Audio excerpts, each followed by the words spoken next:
afternoon. My name is Laura Smith. My brother is a client at JRC. I'm his legal guardian. And he is, again, one of that small populations where he cannot be effectively treated with positive behavioral procedures alone. It just never worked for him.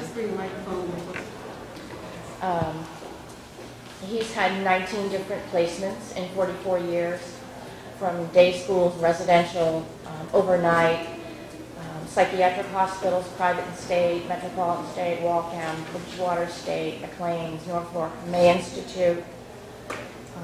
At each one of these facilities, his behaviors worsened.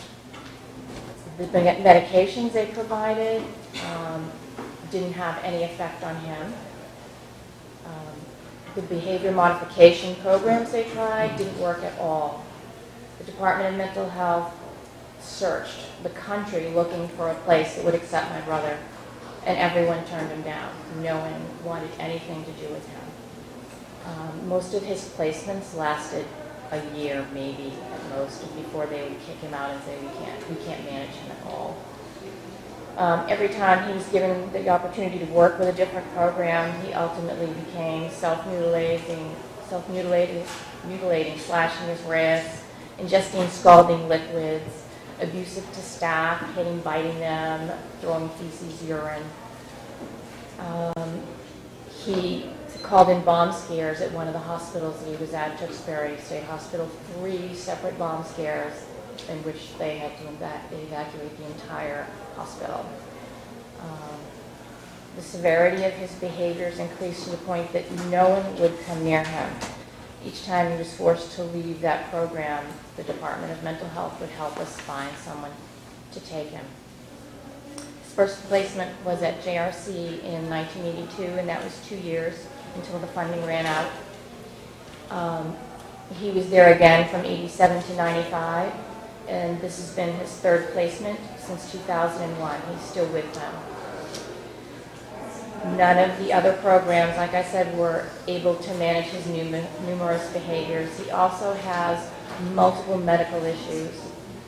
He's 48 years old and is the size and weight of a 10-year-old, so he's about 65 pounds. He's very fragile, and simple things like drinking too much water can be life-threatening to him.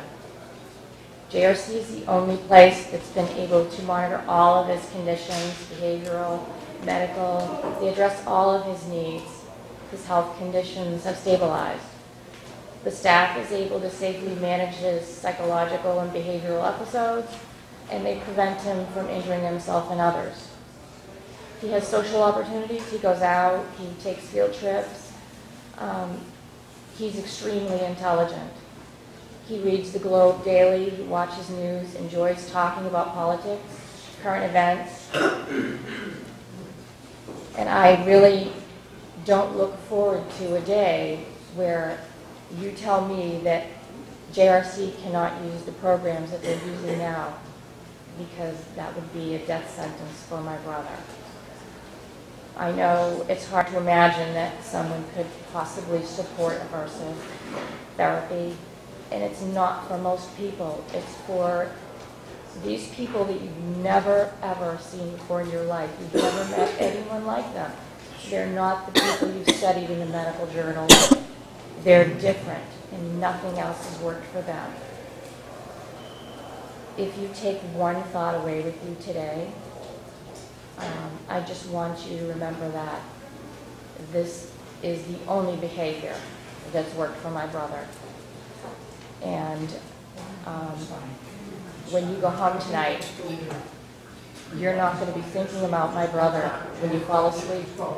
You're not going to send him a Halloween card, and you're not going to bring him his favorite cigars or bring him home for Thanksgiving. The family does that. That's what we do. We take care of him. We watch over him along with the JRC staff, and we make sure he's safe. And the cookie cutter laws that you're trying to impose on aversive behavior aren't going to work with my brother. I don't want the government dictating what is best for my brother. That should be dictated by the family. That's our decision. That's not yours. Thank you very much for your consideration.